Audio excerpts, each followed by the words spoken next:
some of the official statements coming out of the bombing of the Jabalia refugee camp, now multiple times, are actually like insane, right?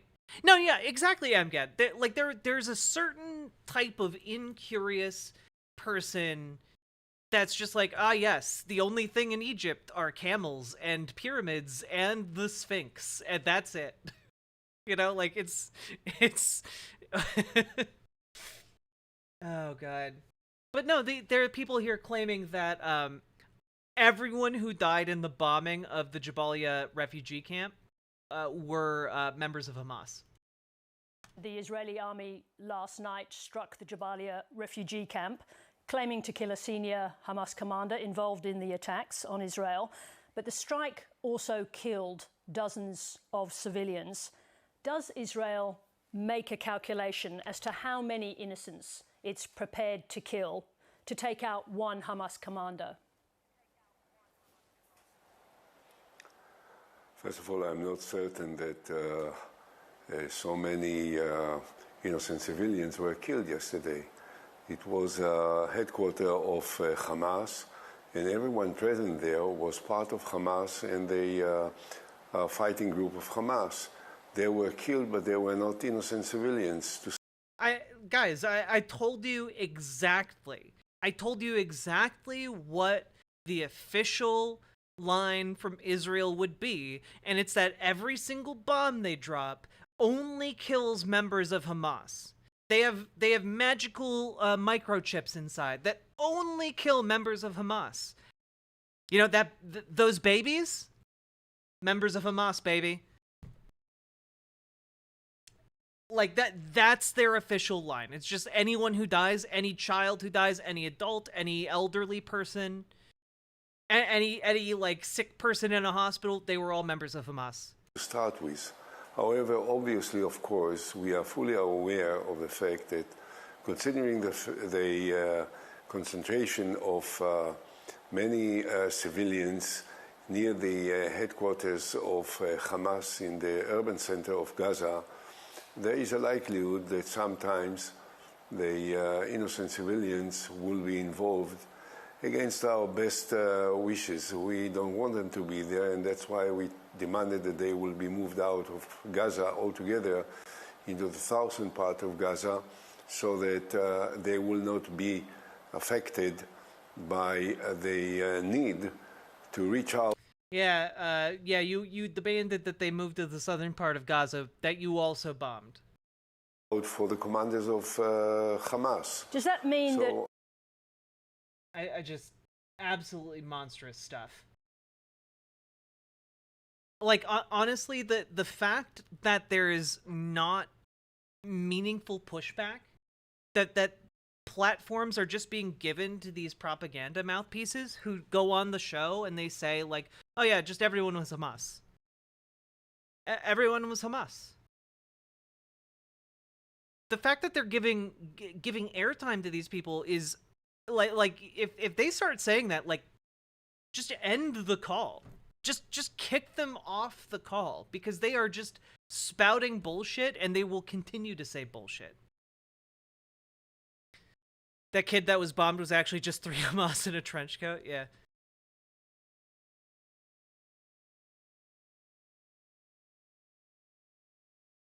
And I mean, like, we're getting to the point now, right, where like even mainstream media is starting to wake up and be like,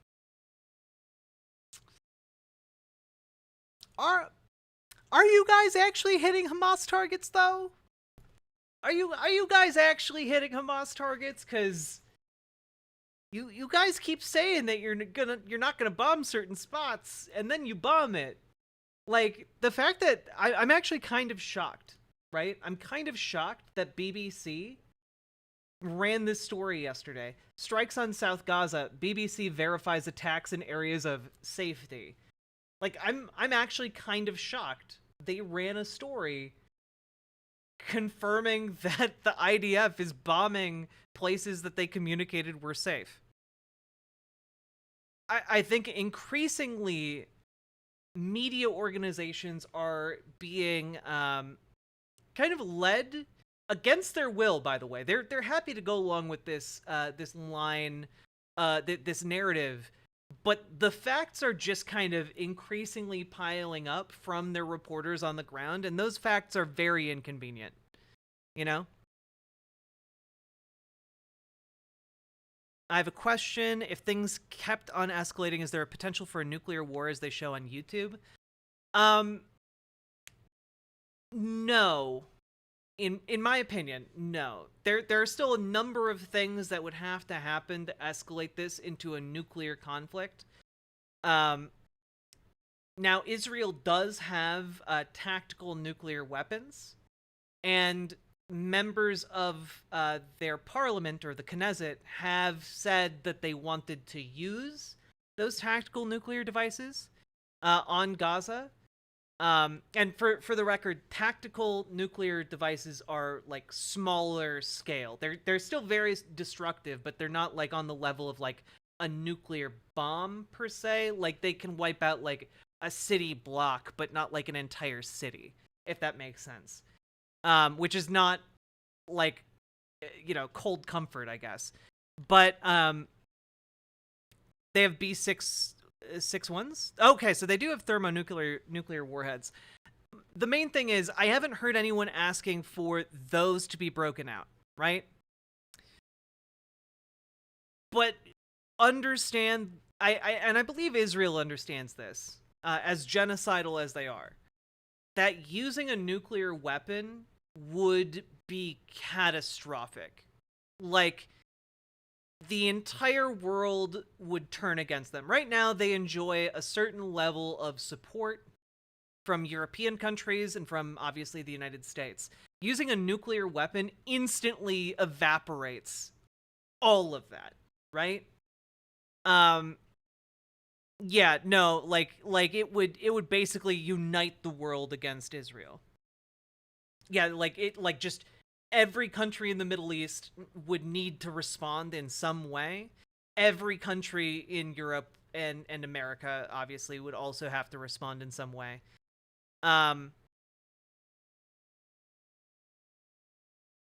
Pretty sure even a small... Yeah, no. Like, wait. Would devastate a city even if it weren't totally destroyed? Well, yeah, no, look, it's still a nuclear weapon, guys, but like there are small nuclear weapons.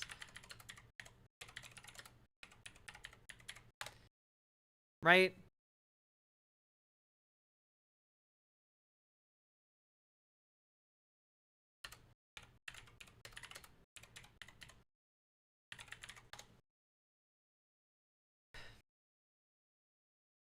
Yeah.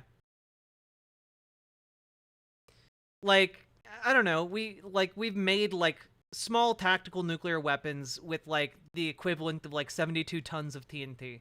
That's a lot of TNT. It's not enough to destroy an entire city.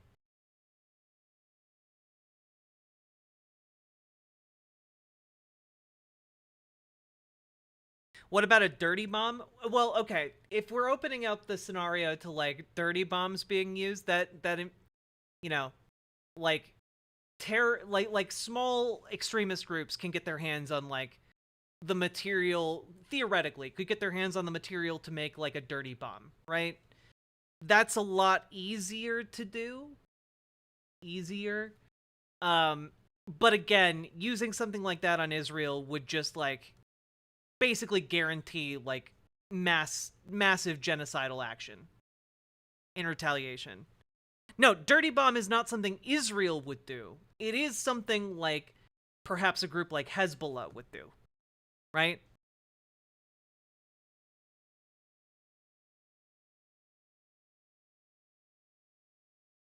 Oh, the Jabalia refugee camp has now been struck for a third time.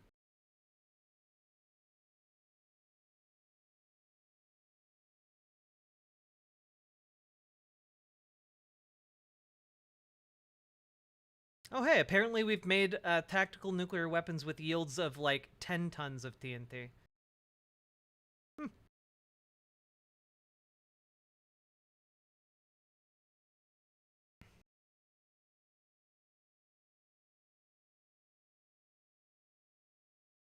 Maybe. I think even they'd avoid making the Holy Land uninhabitable. I mean, Israel has a lot of land area to like, use something like that in, okay? They wouldn't use it in or around Israel, but, like, there are a lot of other places.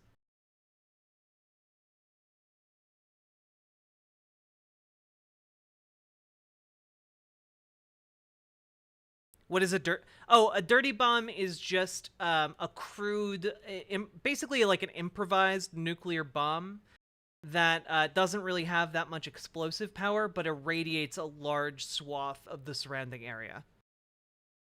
Basically, it'd be a way to make like a place uninhabitable and like, you know, cause some localized damage, but like the more devastating thing is the radiation.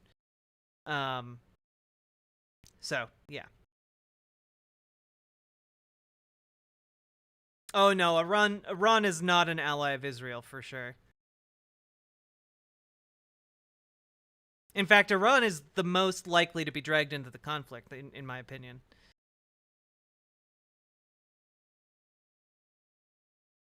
Yeah, we just played that that clip, Drago. But again, part of why the media narrative in the mainstream might be turning against Israel, at least slightly here, is because we have more and more evidence coming up. This is from Reporters Without Borders.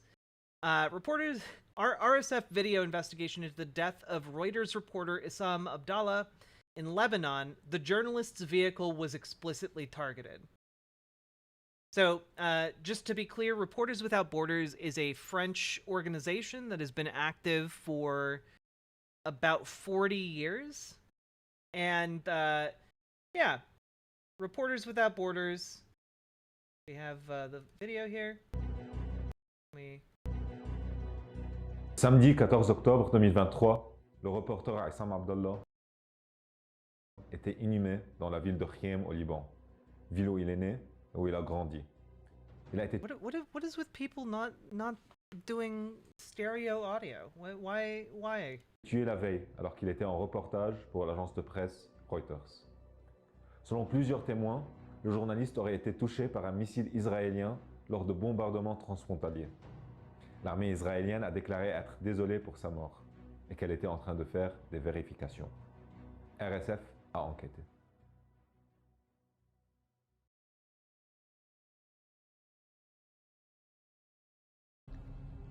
Near the village of Alma el-Shab, South Lebanon, on the border with Israel, a group of 7 journalists, clearly identifiable by their press vests, filmed the ongoing tensions between Hezbollah and the Israeli army. AFP, Reuters, and Al Jazeera journalists are positioned precisely here on this road, bordered by a low wall.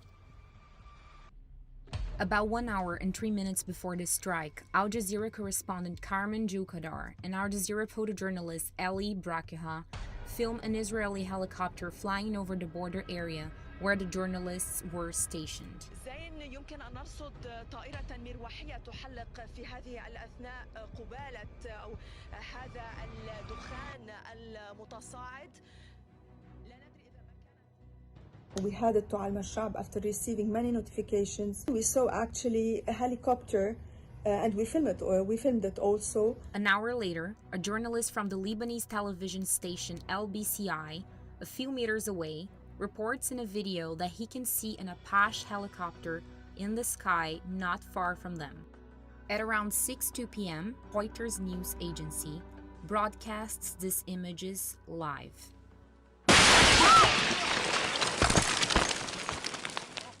Victim of a bombardment, our journalist says she can no longer feel her legs.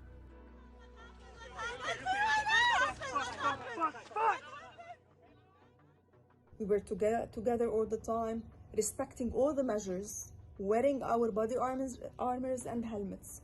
At 6, I had a live. Issam called me, he wanted to ask me a question. And then I had to do a camera test.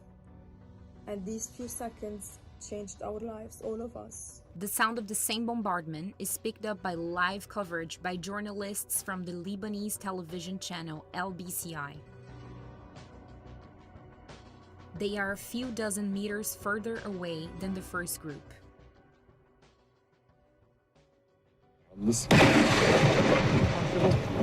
على مدى 30 دقيقة قبل حصول الاستهداف، يعني كنا عم نشوفهم بالعين المجردة من المكان، يعني نحن تقريبا بمتوسط الطلعة وهن بأعلاها، كنا عم نشوفهم بعين المجردة، كانوا لابسين كل يعني ثياب الوقاية، كان مبين انهم هن اعلاميات واعلاميين ومصورين. لم تحصل اي عملية اطلاق نار من المكان اللي كنا موجودين فيه حتى.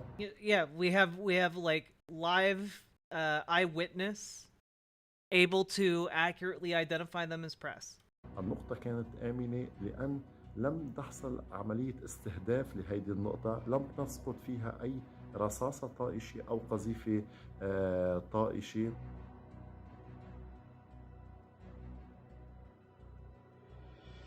37 seconds later, a second bombardment again targets the position of the group of AFP, Reuters, and Al Jazeera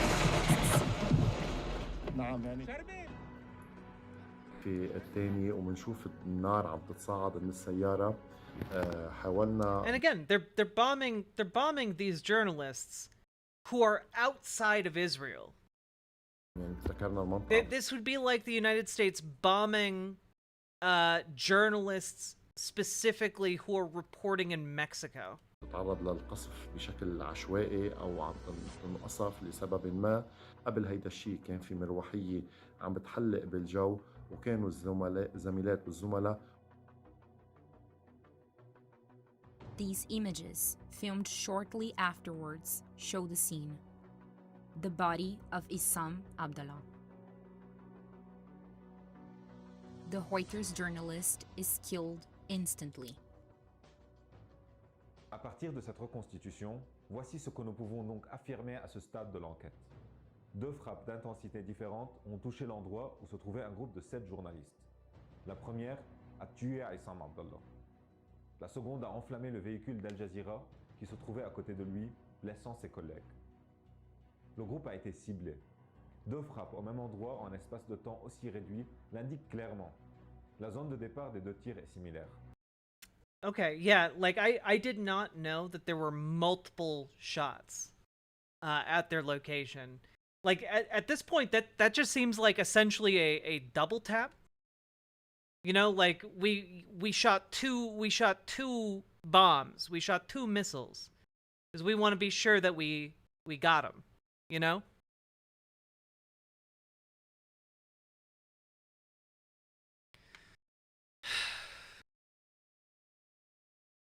Elle se situe à l'est des journalistes, en direction de la frontière israélienne. Était-ce possible d'ignorer que ce groupe de personnes étaient des journalistes? Well, no. So, Catalina Gearbox, Israel has been bombing Lebanon because Hezbollah has been active on the southern border, and like when Israel bombs the southern Lebanon, Hezbollah responds with bombs of their own, and it just kind of goes back and forth. It's been going back and forth since like shortly after October 7th, and a lot of the civilians in Lebanon, from southern Lebanon, have fled north because Lebanese civilians have been getting killed in the bombings.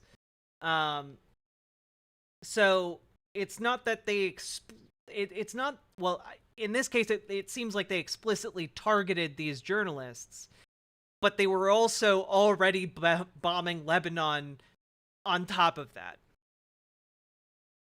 Ce dont nous sommes sûrs, c'est qu'il est impossible qu'ils aient été confondus avec des combattants.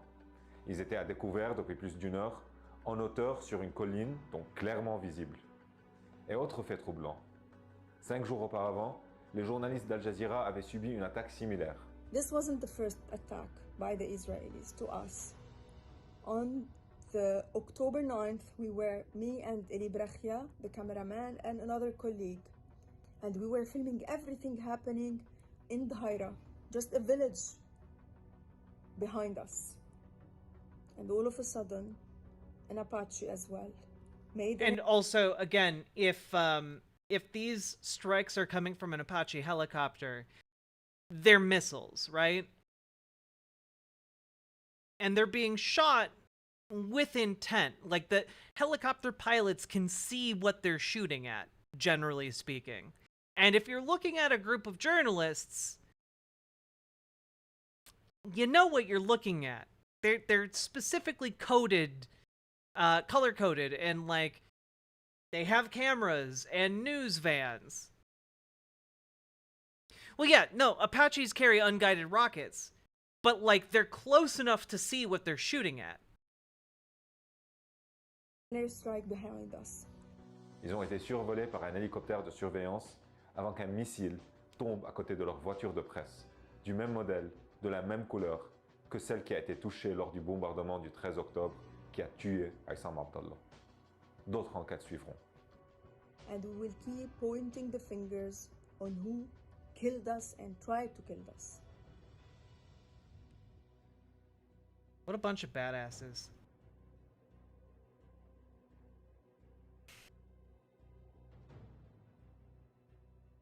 Yeah, by the way, 2 other Reuters journalists injured in this attack, right? And Reuters still doesn't have the guts to, like, point at Israel for doing this.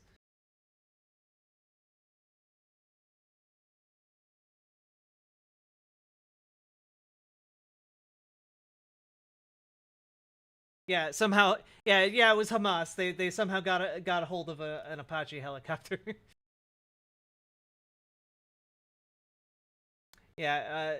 Also, like, just the before and after that are coming out of these bombing campaigns on Gaza are just absolutely heartbreaking. But I feel like we need to, like, look at this and know that it's happening. Like, just look at this.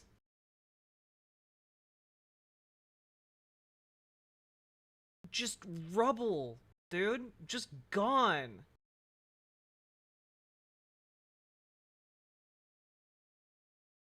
In some of these places, not a single building is really left standing. It's just, like, hollowed out walls.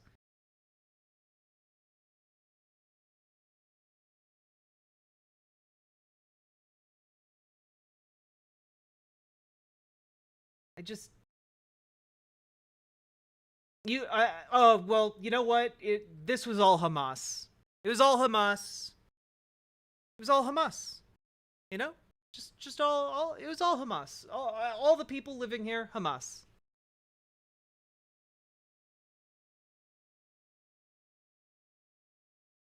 Actually, this is outdated info. Oh, yeah, this I feel like is really, really necessary to see. This comes from Steven Donziger, who I believe... Why I forget exactly why I'm familiar with him. What did he do? Steven Donziger. Oh, I think he's the guy who sued Chevron. Yes. He was the lawyer behind Chevron, and also he's been on, like, house arrest for, like, 4 years now for, like, suing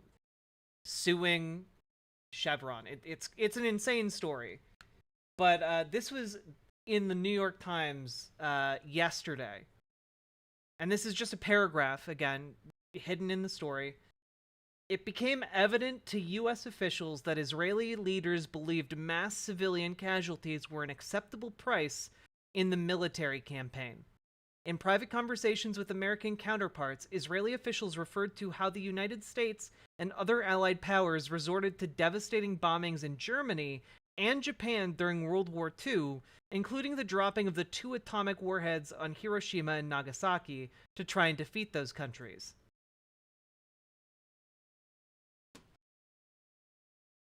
Like, they're literally comparing their attacks on the overwhelming civilian population of Gaza to a war against to World War II. It's insane, dude. They're just trying to justify killing the vast majority or the entirety of the people in the Gaza Strip. That's it, dude. getting so much pushback for calling this a genocide. Twitch is so toxic right now for Arabs with an opinion. Yeah, no, Habibi too. It is genocidal. You know, like, just because they don't have like gas chambers doesn't make it any less of a genocide here. Like, it is insane. And all of the statements I am seeing both officially from Israeli officials and also unofficially from leaks indicates to me that the intention here is genocide. It is ethnic cleansing, and you know, like, we will ethnically cleanse you, and or we will genocide you. You know, like, it's fucking crazy.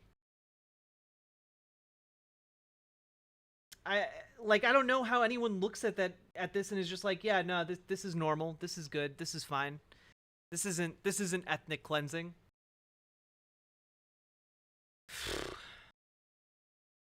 God. It's horrible.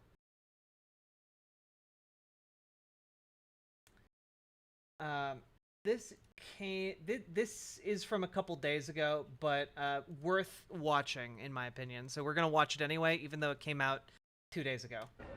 Al-Quds Hospital, only very close to it. Thanks to Rushdie for that. We can go live now to Yusuf Munayer. He's head of the Palestine-Israel program at the Arab Center for Research and Policy Studies in Washington, D.C. Thank you very much for coming on the program. Thanks for having me. First of all, just want to get you... We good? We dropping frames? You guys can still see me, right? The website was having a little bit of a glitch. We good? Yeah? We're good. Okay. Response to the news we had in the last few minutes or so, President Biden... Yes, we will be watching the Bassem Youssef interview shortly. And Benjamin Netanyahu talking on the phone again, clearly very strong allies. And the message seems to be yet again from President Biden, absolute support for the military action as long as it is in line with international law. What do you make of that twin message? Well, I think it's quite disingenuous. It's plain to anybody who has eyes and can see what's happening in Gaza that the way this is being conducted is nowhere in line with international law. Anyone who has ears and can hear the statements made by Israeli leaders understands that this is not in line with international law. The first thing that they announced in their response was cutting off fuel and water and electricity to 2.2 million residents in Gaza. Half of whom are children. This is collective punishment, which is not in line with international law, and a clear violation of the Fourth Geneva Conventions. And the rate of killing that we are seeing, particularly the killing of civilians on the ground, cannot in any way be considered in line with international law. In the 3 weeks, the Israeli ambassador that I just spoke to in the studio said they were conducting their operations within international law and they weren't under obligations to supply their enemy. Yeah. By the way, just as an update, yeah, the minimum estimate right now, as of about 14 hours ago, is 8,796 Palestinians in Gaza have been killed, with over 22,000 injured. And again, that's minimum, and that's 14 hours ago. So pray for Palestine. I don't expect the Israeli ambassador to come on the BBC and say, yes, we are engaging in war crimes. I expect that the journalist would push back with the facts that are observable and ask them how they can justify the war crimes that they are committing. We are seeing this taking place. 3,000 children have been killed already in these bombardments. Civilian infrastructure is constantly being targeted. Hospitals, aid workers. International law no longer has any meaning. And anyone who purports to support this and speak of international law at the same time cannot be taken seriously. And I have to say, the biggest divide that we're seeing in the world today is not a divide between good and evil that's been characterized by some of the leaders in the United Kingdom, in the United States, and elsewhere in the West, but really a divide between governments and people who are outraged over what they are seeing take place in Gaza. Yeah, and Abyssal is absolutely right. I also want people to understand 1.4 million Palestinians are displaced in their own land in Gaza right now, according to the UN. That's 2 Nakbas. They have no homes, nowhere to go. Yeah, no, like, I mean, and it seems like Israel is intent on making it like 4 or 5 Nakbas worth of people by exiling and forcing out, and again, term for that is ethnically cleansing the Gaza Strip. Like that is their intent here. On the one hand, and out in the streets in London, in the United States, and all over the world, demanding a ceasefire on one side, and leaders who are speaking out of one side of their mouth about international law while fully supporting mass atrocities taking place in the Gaza Strip. This has to come to an end. And if there's ever going to be any credibility in the statements of Western leaders, they cannot continue to support this because the entire world is seeing what is taking place. When Hamas launched those attacks on the 7th of October and killed 1,400 Israelis, mainly civilians, countries lined up with Israel to support their ability to defend themselves. This is what they're doing. There's 130 children in incubators today in the Gaza Strip that were not alive on October 7th.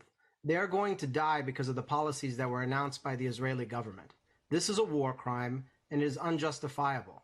And no matter what happened on October 7th, and by the way, history did not start then, the innocent people in Gaza who are being destroyed by Israeli bombardments supported by the United States and by the United Kingdom and other Western allies had nothing to do with it. This is precisely why international law exists. This is precisely why the laws of war exist, to protect innocents in times of war. And they are being utterly discarded by the kind of leaders who say that they are leading the free world and care about a rules-based order. If international law does not exist in moments like this, it's worthless. Like, I mean, there's not a lot to add to that because he's absolutely right. You know, literally, international law was designed specifically to prevent situations like this. And yet, because of U.S. backing, frankly, to be 100% honest with you, because of U.S. backing, Israel is able to flaunt international law. They are the most, they have been condemned by the UN more than any other country on earth for their settler colonial activities, for their disregard for human rights and international law. And, like, it is entirely due to the fact that the United States gives them a free pass time and time and time again, which has fostered this fascist element's rise to power under Benjamin Netanyahu. Like, that is exactly what is happening here.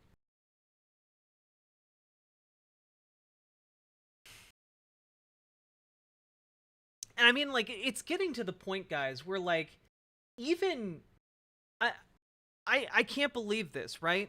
Like, CNN, famous for milquetoast coverage on any issue, and Wolf Blitzer, famous at CNN for being the most milquetoast anchor or on the network. Even Wolf Blitzer is able to put more pressure on Israeli officials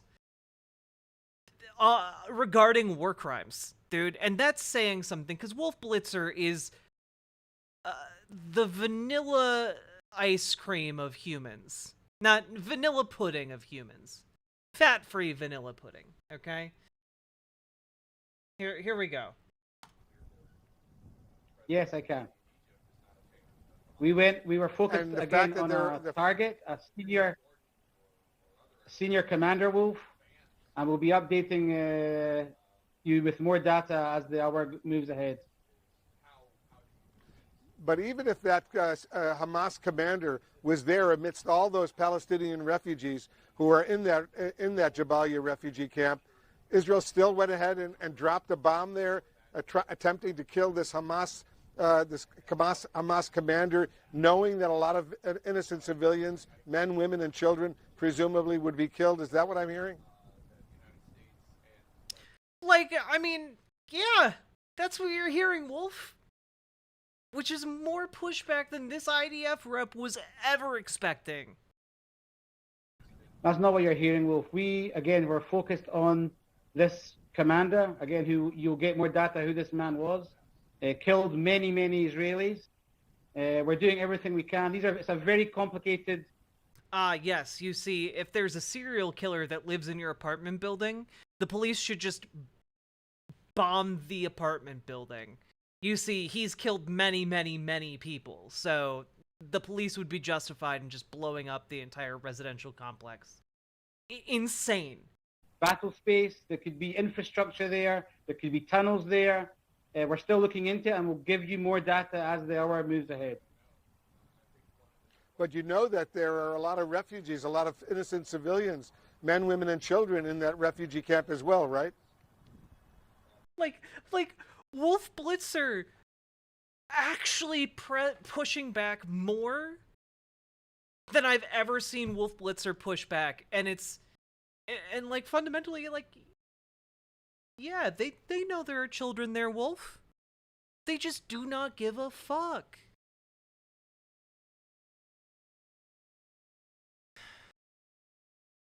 According to the rest of Twitch, it's complicated. I literally put out a video yesterday talking about how this isn't complicated. None of this is morally complicated, right? None of it. None of it is morally complicated. Apartheid is wrong. Ethnic cleansing is wrong. Genocide is wrong. There's nothing complicated about those moral calculations, right? Absolutely nothing. And yet everyone, when it comes to this, is like, oh, well, it's very complicated, you see? And it's just not. It's just not. The complicated bit is deciding how to get the actual support for Palestinian rights and how to actually turn the moral simplicity of this situation into a reality, right? That's the complicated part. The complicated part is the logistics of it. It's not what is fundamentally right. You know?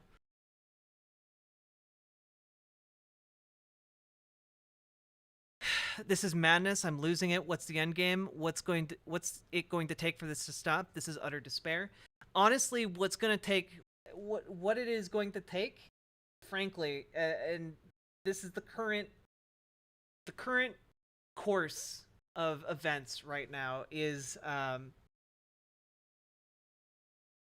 that Israel, I don't believe Israel is going to stop of its own accord. I think they fully intend to try to the best of their ability to expel all the Palestinians from the Gaza Strip and induce as much fear and suffering as possible while doing that in their mission to ethnically cleanse the area. And their goal is to annex the Gaza Strip, right? And that is their end game. And they're willing to employ genocidal tactics in order to facilitate that. Whereas, in order to get it to stop in not that way, it's going to take international pressure from specifically the United States. And I think that is something that will only happen. And we've seen slight shifts in the public-facing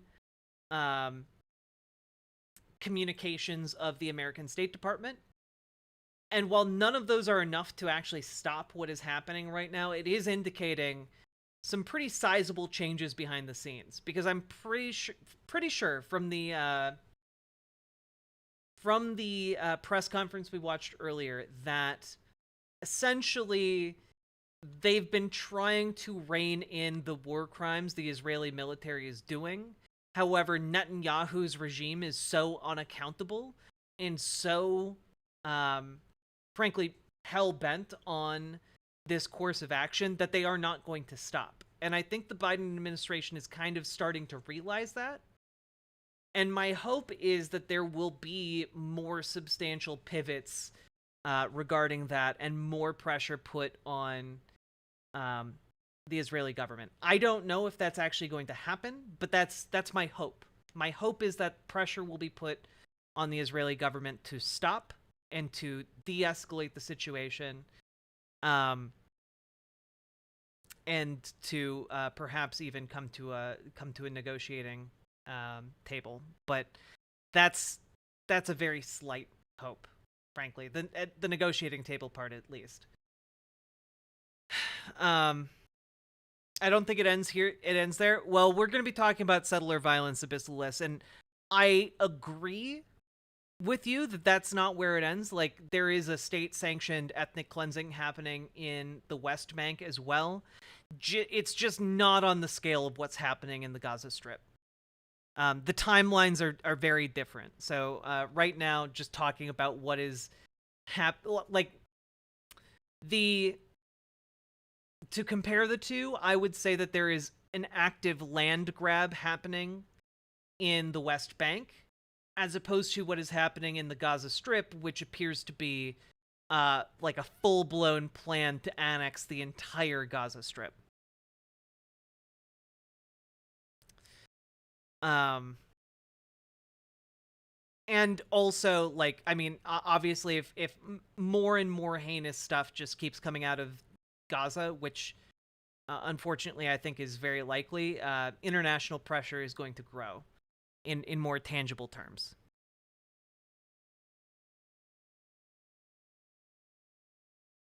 So, yeah, this is a horrible situation, and every day I'm hoping that it gets better.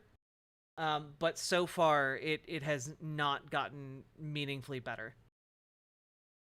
Especially now that the ground invasion has kind of begun.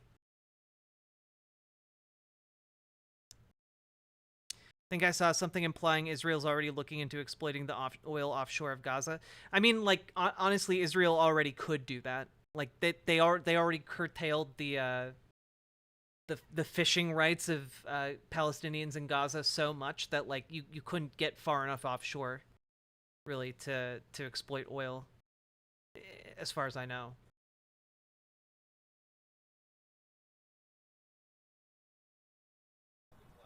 This is the tragedy of war, Wolf. I mean, as you know, we've been saying for days, move south. Civilians that are not involved with Hamas, please move south. I'm just trying to get a little bit more information. Please move south. We're just going to displace 1.2 million of you. You knew there were civilians there. You knew there were refugees, all sorts of refugees, but you decided to still drop a bomb on that refugee camp, attempting to kill the Hamas commander. By the way, was he killed? I can't confirm yet. There'll be more updated. Yes, we know that he was killed.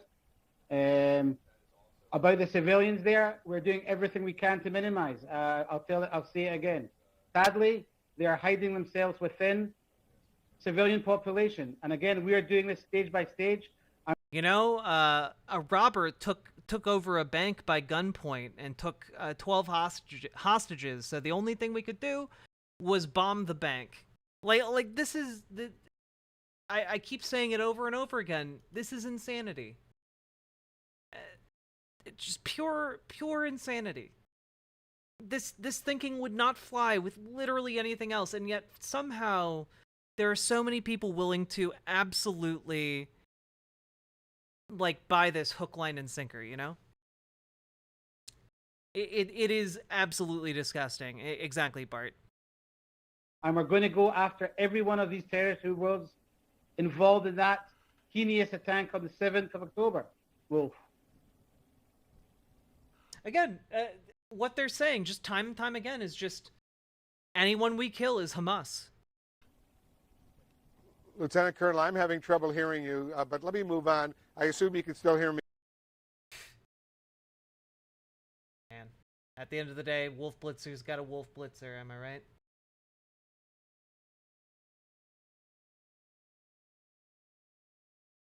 Now, I haven't been able to confirm this. People are saying this is a, you can see a car in this video get fired upon by tanks on the ground in Gaza. So, just a heads up.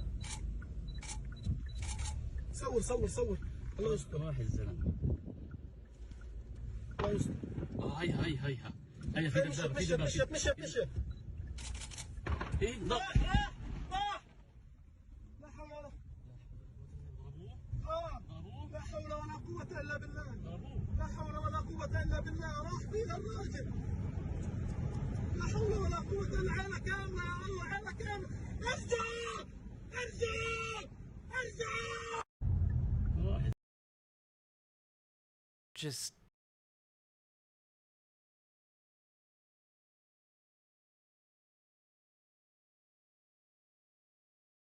IDF didn't deny this? Yeah.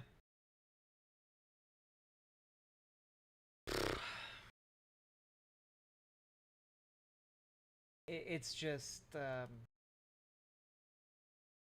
yeah. I mean, like, what is happening right now is so horrific that one of the news stories of the day, right, is that at the UN, the Commissioner for Human Rights resigned.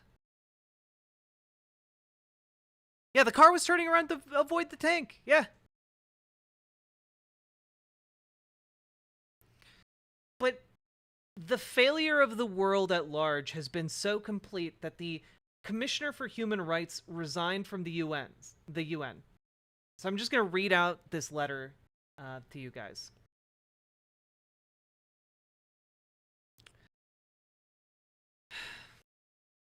Hi, Commissioner. This will be my last official communication to you as Director of the New York office of the High Commissioner for Human Rights.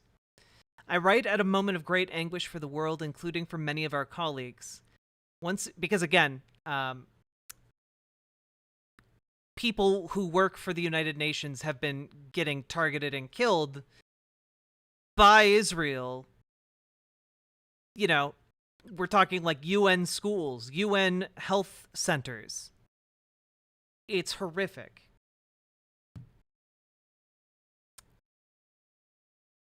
Once again, we are seeing a genocide unfolding before our eyes, and the organization we serve appears powerless to stop it.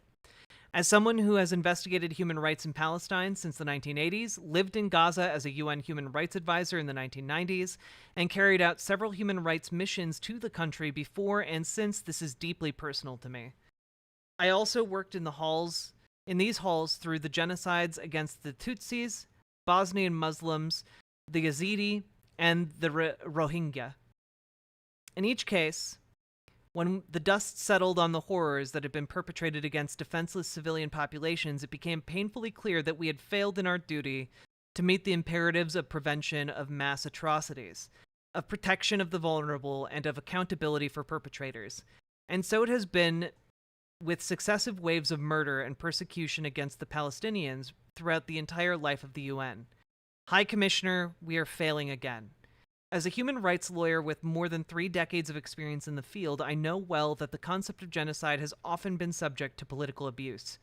But the current wholesale slaughter of the Palestinian people, rooted in an ethno-nationalist settler colonial ideology, in continuation of decades of their systematic persecution and purging, based entirely upon their status as Arabs, and coupled with explicit statements of intent by leaders in the Israeli government and military, leaves no room for doubt or debate.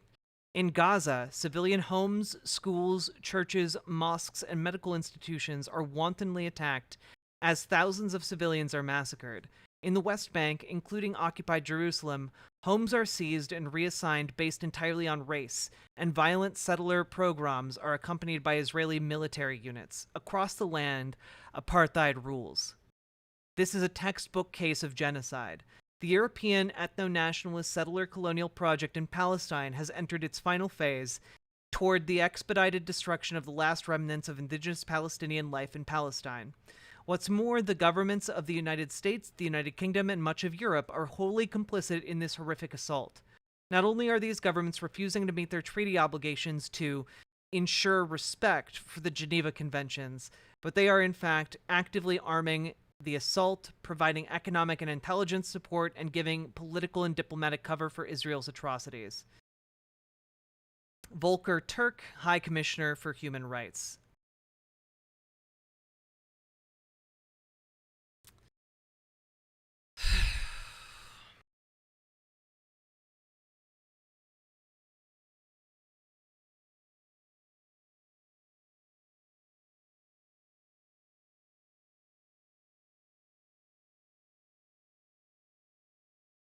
Just